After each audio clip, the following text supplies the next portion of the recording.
Tengo que salirme y volver a hacerlo. Ya, voy a decir. Ok. em, ya. Ya. ¿Ven ahí o no? Sí, hermano. Sí, hermano, Ya. sí.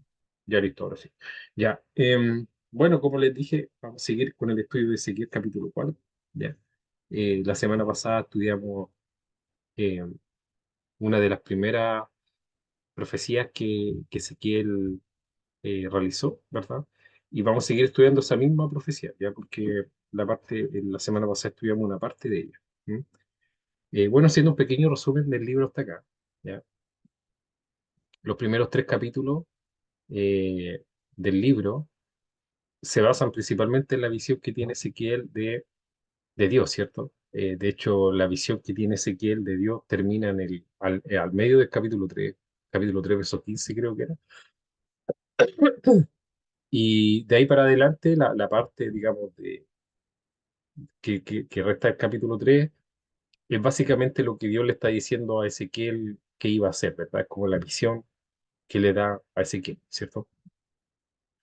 Y ya recién en el capítulo 4 nosotros podemos visualizar cuando empieza a hacer el trabajo Ezequiel, ya, por así decirlo, el trabajo que Dios le había enviado, eh, haciendo la primera profecía, o actuando ya como profeta. Ahora, tenemos que entender bien, ¿cierto? Para los que han estado estudiando Jeremías, que Ezequiel actúa de forma distinta y se van a empezar a dar cuenta de aquí en adelante, si es que ya no se dieron cuenta la semana pasada, que cuando Ezequiel profetizaba, hacía como actuaciones, ¿ya? Él hacía cosas. Jeremías básicamente como que hablaba, ¿verdad? Iba y hablaba, ¿verdad? Reprendía, no sé, exhortaba, etcétera, de palabra, ¿verdad? Pero Ezequiel no. Ya Ezequiel lo que hacía era básicamente hacer como sketch, ¿verdad? Así, un sketch es como una actuación, ¿verdad? Entonces Dios le decía, haz esto, ¿verdad? Y él se ponía y hacía las cosas que Dios le decía que tenía que hacer, ¿verdad? Y eso es como que en general la principal diferencia que hay entre Ezequiel y Jeremías, ¿ya? Una de las diferencias, ¿verdad? Porque, bueno, como ya muchas veces yo le he explicado, ¿verdad? Viendo este mapa, ¿ok? Que es como el contexto del libro, tanto de Ezequiel como de Jeremías, ¿verdad? Yo siempre le he dicho que Ezequiel y Jeremías fueron eh, coterráneos, de cierta forma, ¿ya? Que vivieron en el mismo tiempo, porque no vivieron en el mismo lugar. Yo decía que la diferencia entre Jeremías y Ezequiel es que Ezequiel estaba en Babilonia y Jeremías estaba en Jerusalén, ¿ya? Pero básicamente los dos, el ministerio de los dos se basó o se fundamentó en apercibir a las personas, ¿ya? Del pecado para que se arrepintieran, ¿ya? Porque si no iban a ser destruidos, ¿verdad? Y uno se tiene que preguntar, bueno, ¿y por qué Dios mandó a hacer Ezequiel a la gente que ya estaba en el exilio? Porque ellos ya estaban en el exilio. Bueno, de hecho, Ezequiel mismo fue exiliado, ¿verdad? En el segundo exilio, Ezequiel fue uno de los que se fue exiliado, ¿cierto?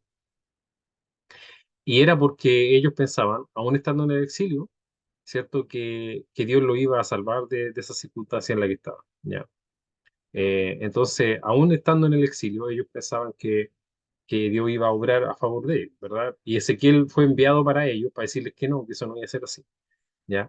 Eh, por su parte, Jeremías se quedó, ¿cierto?, en Jerusalén, exhortando a la gente que estaba ahí, que quedaba, ¿verdad?, en la ciudad, ¿cierto? Y Daniel, bueno, Daniel, por su parte, él tuvo una misión un poco más especial, en el sentido de que él se basó en hablarle a los reyes, ¿verdad? A los reyes de los imperios donde él fue a dar, ¿cierto? Entonces, ¿qué estudiamos la semana pasada, verdad? Estudiamos la primera profecía, ¿cierto? Que tenía relación con Ezequiel tirado, ¿verdad? En una, me imagino que en un lugar público, ¿cierto? Y lo que él estaba haciendo, ¿cierto? Era prediciendo el sitio de Jerusalén. Entonces, básicamente, estudiamos varios elementos, que eran como los elementos principales, ¿verdad? El ladrillo de adobe que simbolizaba la ciudad, ¿verdad? Y dijimos por qué era de adobe, ¿verdad?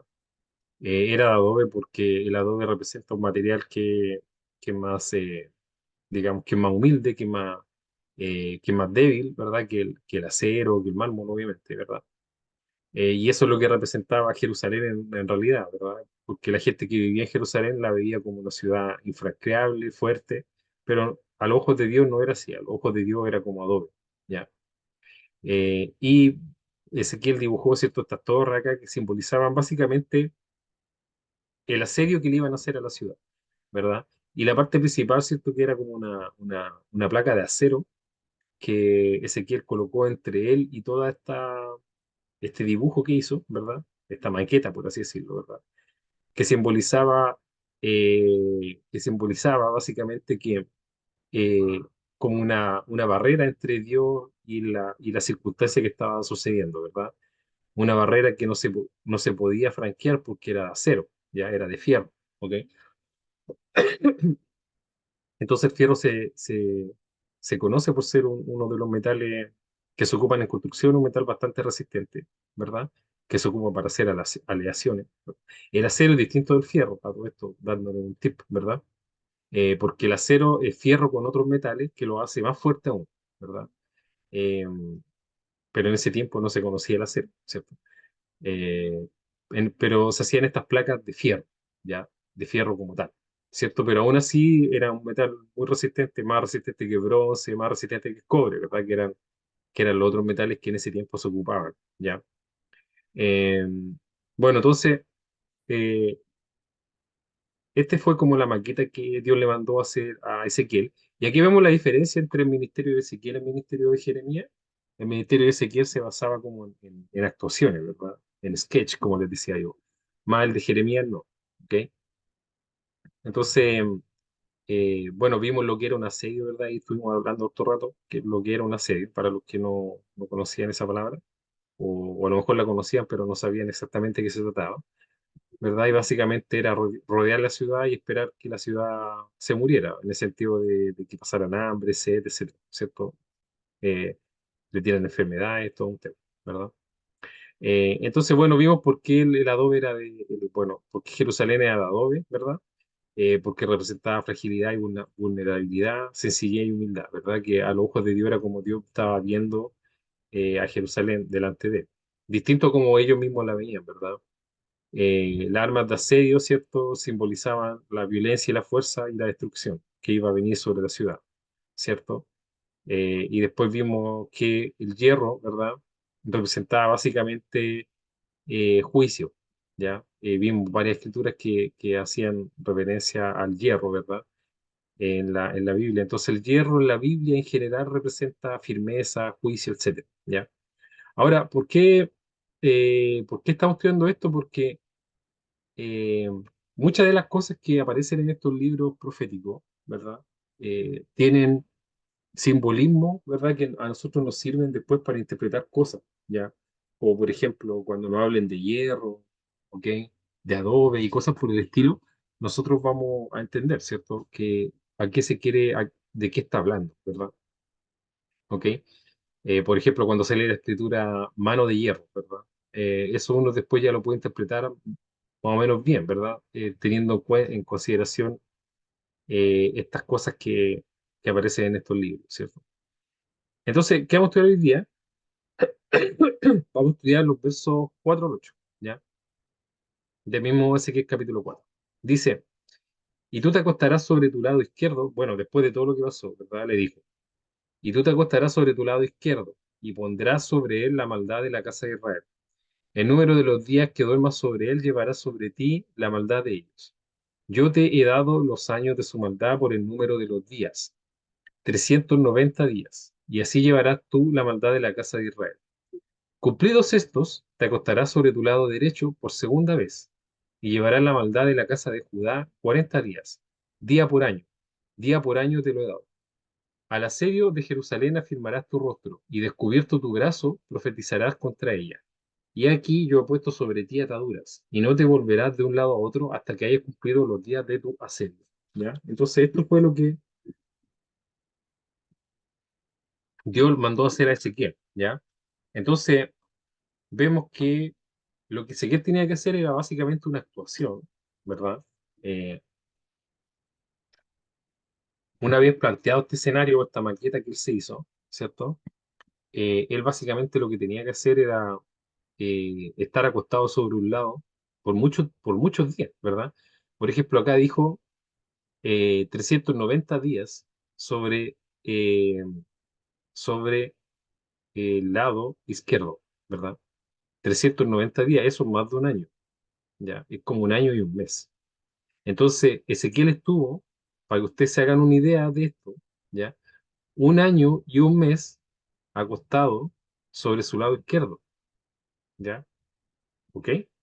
Entonces, era algo increíble, ¿verdad? Por eso el verso 8 dice que he aquí yo he puesto sobre ti ataduras y no te volverás de un lado a otro hasta que hayas cumplido los días de tu serie, ¿ya?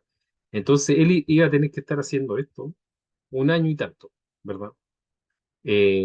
Y ahí estaba, po, y ahí estuvo un año y tanto sobre este lado, y después que cumplió ese año y un mes casi aproximadamente, ¿verdad? Se volvió sobre el lado derecho y ahí estuvo menos, que fueron 40 días. Bueno, no es poco, 40 días, ¿ya? Es hartos días, ¿verdad? Pero Dios lo mantuvo en todo este tiempo, ¿verdad? Cuando estudiemos la semana que venga, vamos a estudiar los otros versos, usted se preguntará, bueno, ¿y qué comía Ezequiel en ese tiempo, ¿verdad? Y ahí el Señor le da instrucciones de las cosas que él tenía que hacer, ¿verdad? Estando en esa posición ahí de lado, ¿verdad? De hecho, es una escritura bastante, si ustedes quieren pueden leer los versos que vienen, ¿verdad? Me imagino que tienen su Biblia abierta. Es una escritura bastante extraña lo que Dios le dice. Básicamente le dice que tenía que cocerse pan con su propio excremento, tenía que cocerse pan, ¿verdad? Y Ezequiel como que le reclama y le dice, pero ¿cómo me voy a hacer eso a mí? Entonces le dice, ya, entonces ocupa excremento vaca, ¿verdad?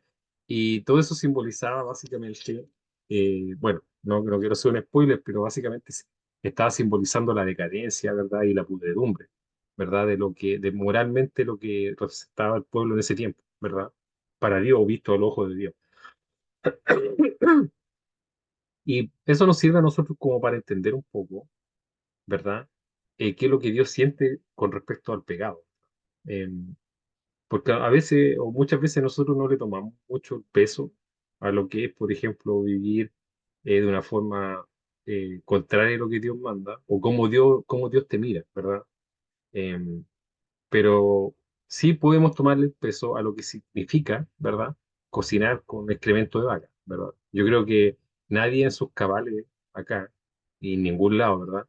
Se le ocurriría o se le pasaría por la cabeza, ¿cierto? Ocupar excremento de vaca para hacer comida, ¿cierto? No es que se tenga que comer el excremento, pero básicamente lo ocupaba así como para quemarlo y sobre eso cocinar, ¿ya? Entonces era una cosa bastante asquerosa, ¿verdad? Yo creo que a todos nos daría mucho asco y no comeríamos nada de lo que sale de ahí, ¿verdad? Pero básicamente eso es lo que, ¿por qué Dios hizo hacer estas cosas a Ezequiel? Como para mostrarnos, ¿verdad? Lo que para él simbolizan o lo que para Dios significan el asco o la repugnancia, ¿verdad? Que significa las cosas que ellos hacían, el pueblo, que el pueblo hacía, ¿verdad? Y bueno, y Dios no cambia, entonces para Dios el pecado lo ve siempre de esa misma forma, ¿ya? Y es como de cierta forma nos trae a nosotros o nos ayuda a entender, ¿cierto? Cómo Dios siente, cómo Dios entiende las cosas. Acuérdense que una de las grandes, eh, por así decirlo, uno de nuestros principales objetivos en la vida, según Dios, es que nosotros aprendamos a conocerlo y entenderlo. No solamente conocerlo, dijo, entiéndanme, ¿verdad? Entiéndanme como yo entiendo las cosas, ¿ya? Entonces, esto nos ayuda a nosotros a entender cómo Dios entiende el pecado, cómo Él lo ve, ya cómo se siente. La pregunta es, ¿cómo se siente Dios cuando ve, por ejemplo, a la humanidad tan desviada moralmente? Bueno, se siente así, ¿verdad? Esa es ahí está la respuesta a esa pregunta, ¿verdad? Y por eso nos ayuda básicamente estas actuaciones que hace Ezequiel, nos ayudan, más que conocer a Dios, nos ayudan como a entender a Dios, ¿ya? Principalmente, ¿cierto? Más que Jeremías, el estudio que hemos estado haciendo después de Jeremías se va como por otro lado, ¿verdad? Pero Son como dos caminos que nos ayudan a tener una mayor comprensión de lo espiritual. Entonces, bueno, esto fue como esta es como la primera parte, ¿ya? ¿Y qué es lo principal acá, verdad? En esta sección, que es lo que vamos a ver el día de hoy, es que simboliza el que estuviera del lado izquierdo y del lado derecho, ¿ya? ¿Ok? Eh, Porque eso es como lo más complejo de entender, ¿cierto? Eh, Entendemos, ¿cierto?, que Dios le simbolizó los años de maldad por cada día. O sea, un día de, de maldad, ¿cierto? Un día de maldad simbolizaba un año de maldad, ¿ok? Del pueblo, ¿ok? Eso quiere decir que el pueblo de Israel eh, estuvo lejos de los caminos de Dios 340 años, ¿ok? 390 años, disculpa. Y que el pueblo de Judá estuvo lejos de los caminos de Dios 40 años, ¿ya? Es harto, ¿verdad? Es harto tiempo. Ahora, ¿por qué Israel y Judá? ¿Verdad? Me imagino que ustedes lo deben conocer, pero aún así lo vamos a repetir porque es importante entender eso. Posterior a que pasara el rey Salomón, ¿verdad? Ustedes me imagino que se acuerdan que yo les mencioné varias veces que el país de Israel se dividió en dos, ¿verdad? Se dividió, eran dos, acuérdense que eran 12 tribus, ¿verdad? Y estas 12 tribus se dividieron como en dos naciones. Hubo como una división entre ellas, ¿verdad? Y 10 tribus formaron lo que se conoció como Israel, que era como el mismo nombre del país original, ¿verdad? Pero ellos estaban ubicados al norte, ya se conocía como las tribus del norte o Israel del norte, ¿verdad? Y Judá y Benjamín, que fueron las otras dos tribus, formaron Judá, ¿verdad? Que se conoció como el del sur. Entonces, esto es lo mismo que este país, no sé si ustedes conocen, bueno, obviamente conocen de Boca nomás, porque no creo que hayan ido para allá, de Corea, ¿verdad? Corea, no sé si les suena el país, Corea. Ya, Corea está dividido también. Hay una Corea del Sur y una Corea del Norte, ¿verdad? A lo mejor lo conocen por Corea del Norte, que es como un país donde hay una teocracia casi, un tipo que es un dictador que está ahí, que es un gordito bien característico, ¿verdad? Eh, Ese país, Corea, antiguamente era un puro país, ¿verdad? Pero después por problemas internos políticos se separaron en dos países, ¿ok? Bueno, Israel acá básicamente lo mismo, ¿cierto? Problemas políticos internos de ellos se separaron en dos países, ¿cierto? Y Israel se llamó al del norte y Judá al del sur. Por eso que acá Dios le dice, oye, tenéis que estar un tiempo para el norte y un tiempo para el sur, ¿ya? ¿Ok? O sea, básicamente les dice para el lado izquierdo y derecho, pero vamos a ver que eso como que simboliza para el norte y para el sur. Y ahí le puedo explicar cómo lo podemos interpretar eso, ¿ya? Ok, entonces, eh, bueno, como yo les decía anteriormente, Dios ordena a Ezequiel que realice una acción simbólica, ¿verdad? Todo lo que Ezequiel predicaba era como acciones simbólicas, que tenían el propósito de representar el tiempo de iniquidad y rebeldía del pueblo de Israel y Judá. Acuérdense que Israel y Judá recién estamos hablando porque son el mismo Israel, ¿verdad? Nada más que están divididos en dos, ¿cierto? Bueno, y Ezequiel tenía que acostarse sobre ambos lados durante un número determinado de días. Y cada día iba a representar un año de iniquidad, ¿cierto? De eso se trataba eh, de, eh, de lo que Dios le mandó a hacer a Ezequiel. Entonces, la idea era que cada año, o Ezequiel acá, en este acto simbólico, ¿cierto? De acostarse ya fuera para el lado izquierdo o derecho, ¿cierto? La idea era cargar con la responsabilidad y la culpa del pecado del pueblo, ¿verdad? Y para advertirles también sobre el juicio inminente que venía. Todo esto también tenía la intención de advertirle al pueblo, ¿cierto? Advertirle para que ellos tomaran razón de estas cosas que Dios le estaba mostrando, a fin de que ellos pudieran mirar estas cosas con ojos espirituales y arrepentirse, ¿cierto? Y lo mismo puede pasar el día de hoy, ¿verdad? Uno a veces, eh, cuando uno a veces ve cosas, ¿verdad? Pero cuando uno no las mira con ojos espirituales, son locura para uno, para la gente, porque Si usted hubiera pasado un día por ahí y hubiera visto a Ezequiel acostado de lado, ¿verdad? Cocinándose pan con excremento de vaca, usted hubiera dicho, este gallo está loco, ¿verdad? Yo creo que... Y después pasaba y lo veía que estaba, pasaba un día, después pasaba la otra semana y seguía ahí por un año. Entonces era como, cualquiera podría haber pensado, oye, pero no es natural que un hombre esté así un año, ¿cierto? Un año así, ¿ya? Entonces eso les tenía que como que la idea de todo esto era que le resonara en su alma, ¿cierto? O en su mente, en el sentido de decir, oye, esto no puede ser invento de este hombre, esto claramente viene de Dios, era como los milagros, ¿verdad? Los milagros que hacía Cristo o que hacían después los apóstoles tenían la misión o el propósito de señalar a las personas que veían y que eran parte de esos milagros, de que la gente que hacía esas cosas provenía de Dios, ¿cierto? De la misma forma, lo que estaba haciendo Ezequiel tenía el mismo propósito, señalar que provenía de Dios. ¿Y cómo ellos podían darse cuenta de esto? Porque era un acto, no era un acto normal que esto pasara, porque un hombre puede estar acostado a lo mejor uno, dos, tres días, una semana, lo más, ¿cierto?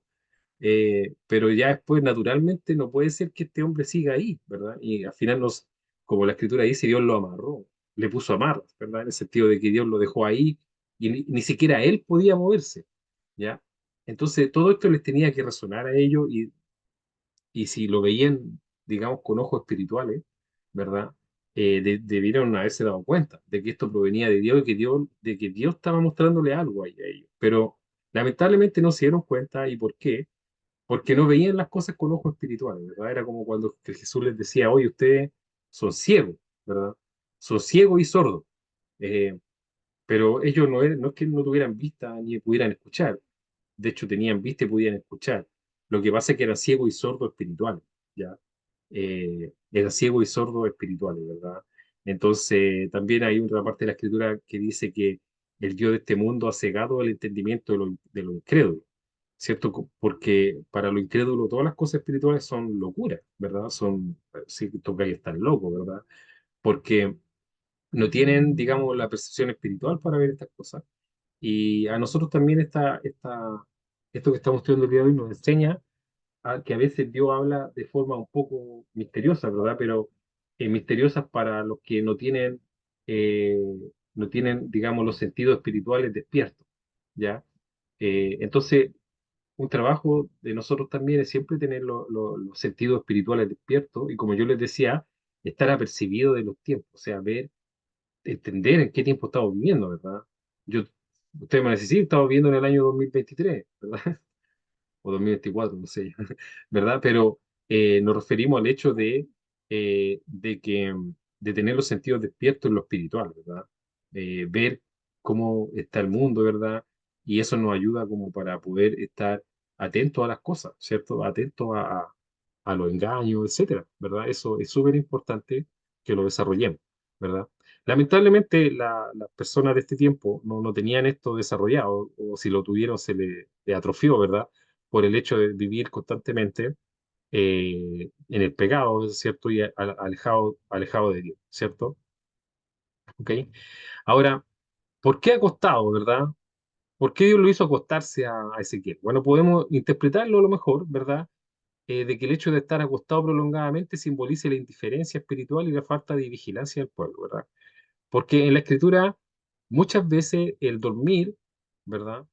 El dormir, que obviamente todos dormimos acostados, nadie duerme parado, ¿verdad? O a lo mejor alguno lo hace por ahí, pero bien, bien esporádicamente, ¿verdad? Todos cuando queremos dormir nos acostamos, ¿verdad? Entonces, el acostarse se asocia al dormir y el dormir, ¿cierto? Se asocia a estar como dormido espiritualmente, ¿verdad? Efesios 5:14 dice, por lo cual dice, despiértate tú que duermes y levántate de los muertos y te alumbrará Cristo. ¿Verdad? Este despiértate tú que duermes simboliza el hecho de dormir, pero espiritualmente, ¿ya? El ejemplo más práctico de esto, más entendible, lo tenemos en la parábola de las vírgenes, ¿ya? Eh, que está en Mateo, ¿verdad? Mateo dice, eh, bueno, ustedes pueden leer esa parábola, pero las vírgenes estaban ahí esperando al esposo, o la esposa, ¿cierto? Estaban esperando al esposo, y dice la escritura en el verso 5 de Mateo 25, y tardándose el esposo cabecearon todas y se durmieron, ¿verdad? Eh, entonces esto simboliza básicamente estas vírgenes simbolizan a la iglesia, ¿ya? A los cristianos. Entonces nos dice que cuando el esposo se tardó mucho, ellas se durmieron. En cómo se durmieron, ¿verdad? ¿Qué quiere decir? ¿Qué simboliza eso que se durmieron? Se durmieron espiritualmente, ¿ya? Entonces se quedaron dormidas, ¿verdad? eh, porque el esposo se tardó mucho, entonces se quedaron dormidas. Entonces todo esto de dormirse y acostarse puede estar simbolizando, o acostándose prolongadamente, puede estar simbolizando la indiferencia espiritual, ¿verdad? La falta de vigilancia del pueblo. Entonces esto nos quiere decir que 390 días 390 y tanto, 390 días le pasó esto a Israel y 40 días le pasó esto a Judá, ¿ya? O sea que de todo el tiempo, 390 días ellos estuvieron en la indiferencia espiritual, ¿verdad? Lo cual es mucho tiempo, ¿cierto? Y Judá 40, bastante menos tiempo, pero no deja de serlo, ¿cierto? Eh, bueno, entonces en resumen, ¿qué significa esto de estar acostado, verdad?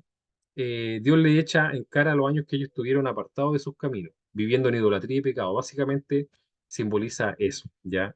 Y el acostarse simboliza también digamos, todo esto de no estar atento a lo espiritual, ¿cierto? El verso 4:6 dice, y tú te acostarás sobre tu lado izquierdo y pondrás sobre él la maldad de la casa de Israel. El número de los días que duermas sobre él llevarás sobre ti la maldad de ellos. Y yo te he dado los años de su maldad por el número de los días. 390 días, así llevarás tú la maldad de la casa de Israel.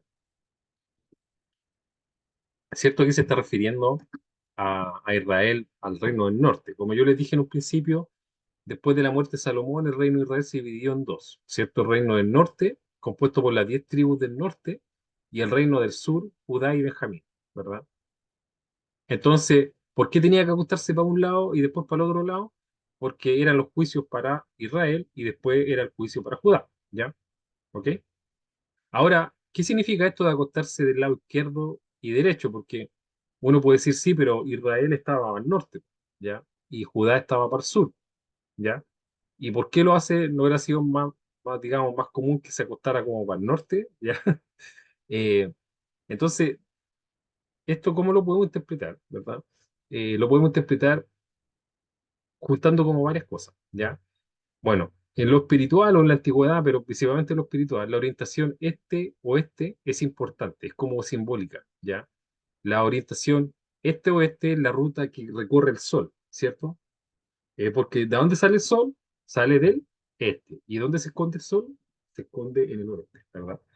Como mi esposa le dice a los niños que el sol se esconde en el mar y se va a hacer tuto en el mar, ¿verdad? Y el mar está en el oeste, ¿cierto? Entonces, la dirección este-oeste es la ruta del sol, ¿ya? O la ruta solar, dígalo usted de alguna forma, ¿cierto?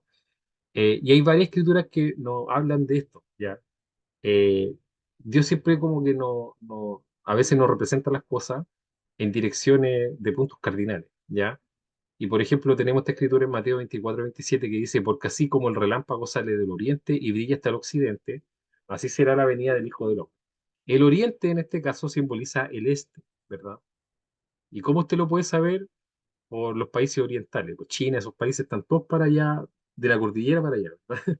Eh, Ese es el oriente del este, y el occidente es el oeste, ¿ya? Entonces aquí está hablando, si lo parafraseáramos este texto, diría, porque así como el relámpago sale del este y brilla hasta el oeste, así será la venida del Hijo del Hombre, ¿ya? Entonces acá, para mostrarnos, ¿cierto? Al cosa no está hablando de los puntos cardinales y no ocupa el norte y el sur, sino que ocupa el este y el oeste, ¿ya? También el libro de Salmo, Salmo 103:12 dice, tan lejos de nosotros echó nuestras transgresiones como el oriente está del occidente, ¿verdad? Aquí también el oriente vendría siendo, ¿verdad? El este y el occidente vendría siendo el oeste, ¿cierto? Los países del oriente son los países que están en Asia, de África para allá, ¿verdad? Y se conocen como los países del oriente, Oriente Medio. No sé si les suena esa palabra, Oriente Medio, hoy en día que hay bastante conflicto en ese lugar, ¿verdad? Son los países del oriente que están hacia el este de nosotros, ¿verdad? Y los países del occidente son todo el continente americano, desde el norte hasta el sur, ¿ya? Norteamérica y Sudamérica y Centroamérica, ¿no? Bueno, igual esto depende del punto de referencia que uno tenga, pero en términos generales eso, ¿ya? Entonces, ¿Por qué le estoy mostrando esta escritura? Básicamente porque eh, espiritualmente o escrituralmente, ¿verdad? La dirección este es como importante, ¿ya? Ahora, ¿cómo nosotros podemos determinar por qué Ezequiel se tuvo que acostar sobre el lado izquierdo y sobre el derecho, ¿verdad? Porque si nosotros miramos hacia el norte y el sur desde la dirección oeste-este, el norte quedaría a la izquierda y el sur a la derecha, ¿ya? Mire, haga este ejercicio. Hágase la idea de que usted está mirando hacia la cordillera en este momento, ¿ya? Supongo que usted está mirando hacia la cordillera en este momento, ¿ya? Si yo le dijera, cuando usted está mirando hacia la cordillera de los Andes, ¿dónde queda el norte va a quedar a su izquierda, ¿ya? Y si yo le dijera dónde queda el sur, y usted está mirando hacia la cordillera de los Andes, el sur va a quedar a su derecha, ¿cierto? Entonces, eh, nosotros podemos interpretar, ¿verdad? A lo mejor es una interpretación un poco rebuscada que estoy considerando acá, pero nosotros podemos interpretar, ¿verdad? De que Dios le dijo a Ezequiel que se acostara hacia el norte, ¿ok? Eh, o sea, que se acostara hacia su lado izquierdo, porque este lado izquierdo estaba representando evidentemente el pueblo del norte, ¿verdad? Que era Israel, ¿cierto? Y después le dijo, acuéstate sobre tu lado derecho, y al acostarse sobre el lado derecho estaba apuntando, Ezequiel era como una flecha, por así decirlo, ¿verdad? De cierta forma él estaba apuntando hacia, hacia digamos, el sur, ¿verdad? Entonces, espero que, no sé, espero que le haya quedado claro, pero si usted mira hacia la cordillera de los Andes, el norte va a quedar a su izquierda y el sur a su derecha, ¿ya? Si usted, digamos, se para acá, ¿verdad? Y mira hacia, por ejemplo, no sé, a ver, hace un monito aquí, ¿ya? Imagínese que esta persona que está acá es usted, ¿ya? ¿Ok? ¿Verdad? Y en este lado que está acá, acá está el mar, ¿verdad? Aquí está la ola. Y en este lado que está acá está la cordillera de los Andes, ¿ya? Entonces, si usted ya mira, si sus ojos aquí están mirando hacia esta dirección, ¿verdad? El norte va a quedar hacia acá, hacia acá está el norte, ¿verdad? Y hacia acá está el sur, ¿cierto? Entonces, si usted está parado aquí, está mirando hacia la cordillera de los Andes, el norte está a su izquierda, está a este lado que está acá, ¿verdad? Y el sur está a su derecha, ¿ya? Entonces, probablemente será, digamos, una forma de interpretar este tema, ¿ya? Espero que haya sido claro mi explicación, ¿ya? Bueno, la cosa es que, como yo les dije, ¿verdad? La idea de acostarse sobre su lado izquierdo o su lado derecho tiene que ver, ¿verdad?, con el juicio, porque tenemos que interpretar aquí a Ezequiel como una flecha, ¿verdad? Entonces, cuando Ezequiel yacía sobre su lado izquierdo, ¿ya? Podemos nosotros, eh, digamos, considerar, ¿verdad?, que su cabeza estaba apuntando o mirando hacia el lado norte, ¿verdad? ¿Ok? Entonces, cuando él se acostó sobre su lado izquierdo, digamos, su cabeza, de cierta forma, estaba apuntando, espérame un ratito. Cuando él se acostó sobre su lado izquierdo, podemos ver que su cabeza estaba apuntando como hacia allá, ¿verdad? Hacia la dirección norte, ¿ok? Hacia la dirección norte le estaba apuntando, ¿ya? Eh, Eso era el reino de Israel, ¿verdad? Porque acuérdense que las 10 tribus del reino de Israel estaban en la parte norte del país, ¿cierto? Y cuando él se acostó sobre su lado derecho, ¿ok? Su cabeza apuntaba para el otro lado, ¿verdad? Porque si él estaba acostado sobre el lado izquierdo, después se tuvo que, me imagino, que parar y acostarse al lado derecho, entonces su cabeza quedó apuntando hacia el otro lado, ¿verdad? Que era el lado sur, ¿ok? Entonces por eso él se tuvo que acostar sobre su lado derecho y sobre su lado izquierdo, ¿ya? De cierta forma, esa era como la forma en que Dios le estaba a ellos demostrando cómo iba a ser el juicio que venía sobre ellos, ¿cierto? ¿Ok? Em, bueno, entonces, en total, Ezequiel estuvo 430 días haciendo este ritual, ¿ya? 390 días por Israel y 40 días por Judá. Y cada día representaba un año de pecado, de idolatría o de lo que fuera, ¿verdad? De ambas naciones, ¿ok? Entonces, estos números, porque son hartos días, ¿verdad? Son bastantes. 430 años en total, considerando las dos naciones, ¿cierto? Nos muestran la extensión del pecado, ¿verdad? Y la rebelión del pueblo. Entonces, no fue que el pueblo estuvo así como en rebeldía un tiempo, sino que fue mucho tiempo, ¿verdad? De hecho, el reino de Israel fue, no sé, casi cuatro siglos, ¿ya? Un siglo son 100 años, ¿ok? Entonces tuvo básicamente casi 4 siglos en rebeldía contra Dios. Entonces, mucho, mucho tiempo, ¿verdad? Esto nos demuestra, digamos, por qué Dios finalmente lo envió el juicio sobre ellos, ¿cierto? Fíjese esta escritura que dice acá, Isaías 1:4 al 9, Isaías capítulo 1, versículo 4 al 9, que nos habla de esto mismo, ¿cierto? Isaías le está hablando, o Dios a través de Isaías le está hablando a su pueblo, le dice, oh gente pecadora, pueblo cargado de maldad, generación de malignos, hijos depravados, dejaron a Jehová, provocaron a ira al Santo de Israel, se volvieron atrás. ¿Por qué querréis ser castigados aún? ¿Todavía os rebelaréis? Toda cabeza está enferma y todo corazón doliente. Desde la planta del pie hasta la cabeza no hay en él cosa sana, sino herida, hinchazón y podrida llaga. No están curadas ni vendadas ni suavizadas con aceite.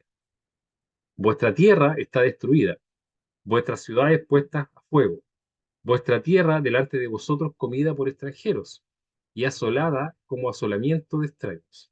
Y queda la hija de Sión como enramada en viña, y como cabaña en melonar, como ciudad asolada. Si Jehová de los ejércitos no nos hubiese dejado un resto pequeño, como Sodoma fuéramos, y semejantes a Gomorra. ¿Ya?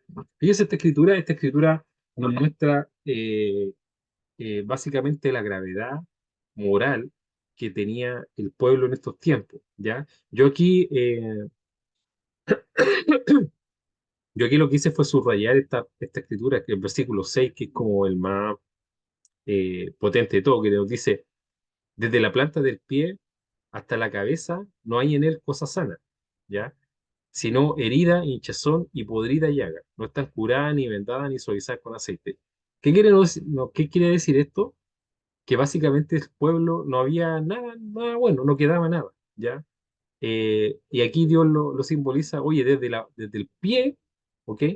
Hasta la cabeza no hay nada sano, o sea, está todo enfermo, como un cuerpo enfermo, podrido, y no hay nada en él sano. Dice, hinchazón, herida, podrida llaga, ¿verdad? Así como gangrenada, ¿verdad? No están curadas, ni vendadas, ni suavizadas, o sea, no hay nada que rescatar acá, ¿verdad? Y fue básicamente por eso porque fue tanto tiempo que ellos estuvieron alejados de Dios, que llegó a ser un estado tal, la enfermedad espiritual del pueblo, que no había rescate, no había punta que dar, ¿verdad? Eh, por la extensión del pecado, ¿verdad? Porque no es que el pueblo estuvo lejos de ellos un tiempo, sino que fue mucho tiempo, ¿ya? Eh, y bueno, el verso 7 les demuestra, nos muestra, ¿cierto? El resultado de este comportamiento, ¿cierto? Que la tierra había sido destruida, le habían quemado las ciudades, ¿verdad?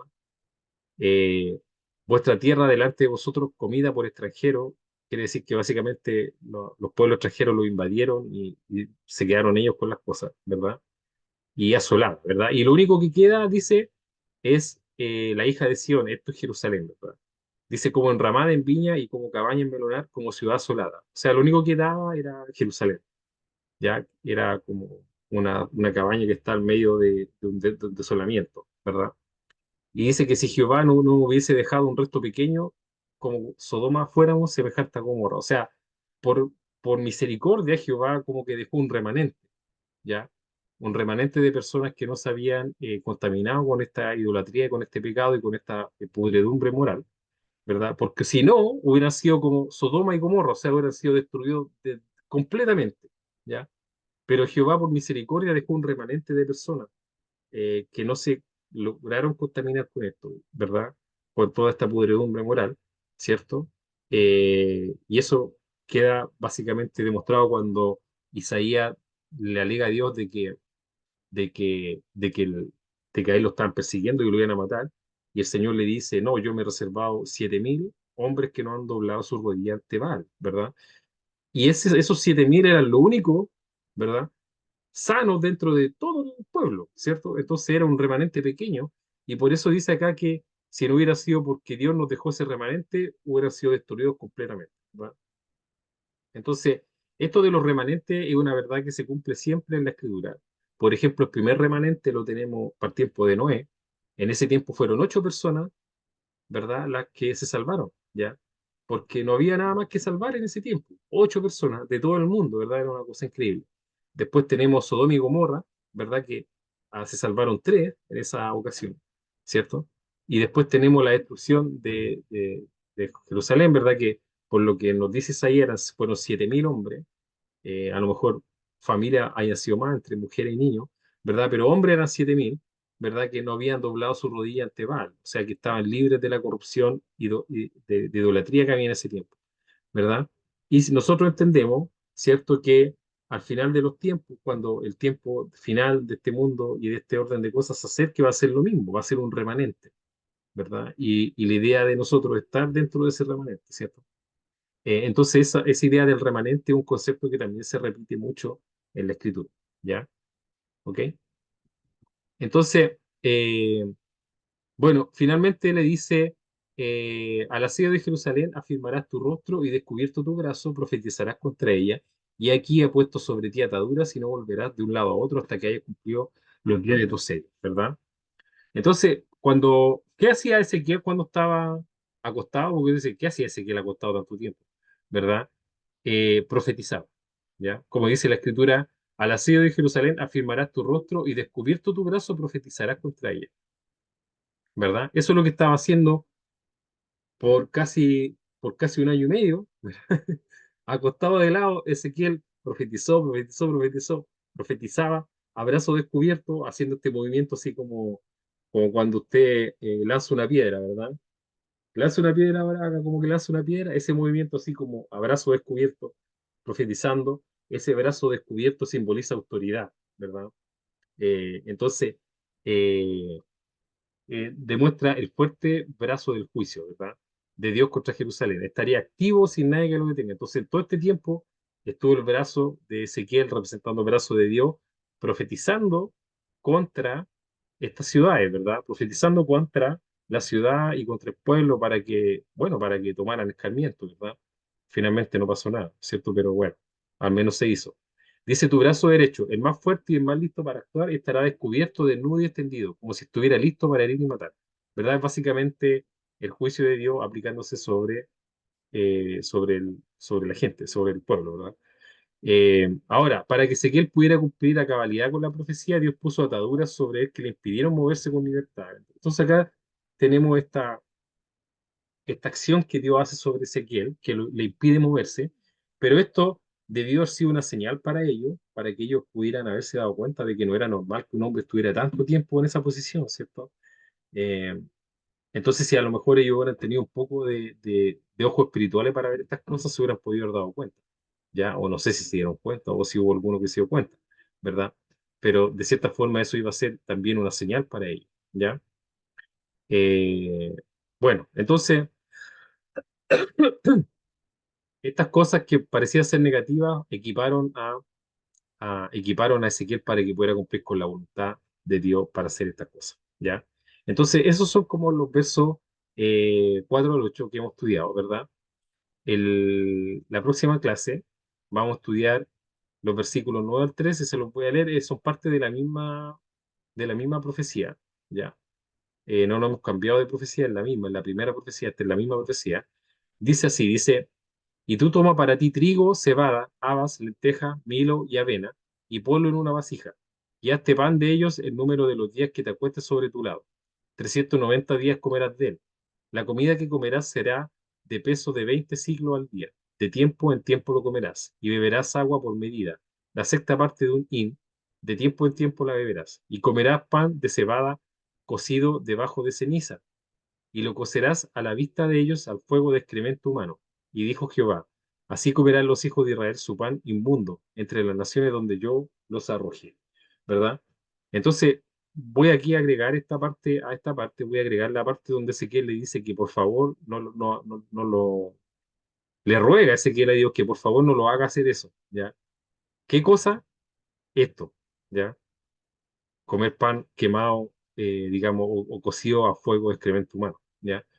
Entonces Dios le dice, bueno, cócelo con excremento de vaca, ¿verdad? Y vamos a ver qué simboliza, porque esta escritura es como bien, digamos, por así decirlo, eh, es bien fuerte, ¿verdad? lo que dio a hacer Ezequiel, ¿verdad? Y uno piensa en Ezequiel y dice, wow, ¿verdad? Es de admirar este varón de Dios, lo que tuvo que hacer, ¿cierto? Las cosas que tuvo que hacer, cómo Dios lo ocupó, ¿verdad? Uno podría decir, no sé, a veces uno eh, admira a estos varones de Dios que actuaron así, pero no sé si uno en sus zapatos podría haber hecho algo así, ¿verdad? Es como bien complejo lo que tuvo que hacer, ¿ya? Entonces, como toda mi admiración para Ezequiel por haber hecho realmente esto. Evidentemente Dios estuvo con él, ¿verdad? Eh, a lo mejor, a lo mejor de esta forma podemos entender bien por qué Ezequiel tuvo la visión del trono de Dios al principio, porque la misión de Ezequiel fue extremadamente compleja, ¿verdad? Yo creo que inclusive un poco más compleja que la de Jeremías, tal vez, no sé, ya, pero por hacer estas cosas. Y más adelante van a ver que hace otras cosas, ¿verdad? Hay otras cosas que él tuvo que hacer que eran bien complicadas, ¿verdad? Eran cosas bastante eh, complejas, difíciles, ¿ya? Y acá vemos, ¿cierto? Ezequiel acostado, me gustó más esta foto, ¿verdad? Porque vemos que hay gente aquí que lo está mirando, ¿verdad? Y están conversando entre ellos que qué significará esto que está haciendo Ezequiel, ¿cierto? Porque Ezequiel hizo esto en un lugar público. La escritura no nos dice que lo hizo en un lugar público, pero nosotros podemos llegar a entender que lo hizo en un lugar público para que todos lo vieran, porque la idea era que lo vieran esto, ¿cierto? Entonces, la próxima clase vamos a estudiar esto, vamos a ver qué simbolizan estos cereales, ¿verdad? Vamos a ver qué simbolizan las medidas que les dice, ¿ya? Ok, vamos a ver qué son 20 ciclos, ¿verdad? O un in, ¿ya? Entonces, vamos a ver qué simboliza todo esto, porque esto hay algo que simboliza, y la idea es que nosotros logremos entender la simbología que hay detrás de estas cosas para poder entenderlo bien y para después aplicarlo también esto en otros conceptos espirituales que podamos leer en otros libros, ¿ya? Así que eso los dejo, hermanos. Espero que esto haya sido de bendición, que hayan podido aprender algo, ¿ya? Y seguimos, ¿cierto? La próxima semana, ¿ya? Bendiciones a todos.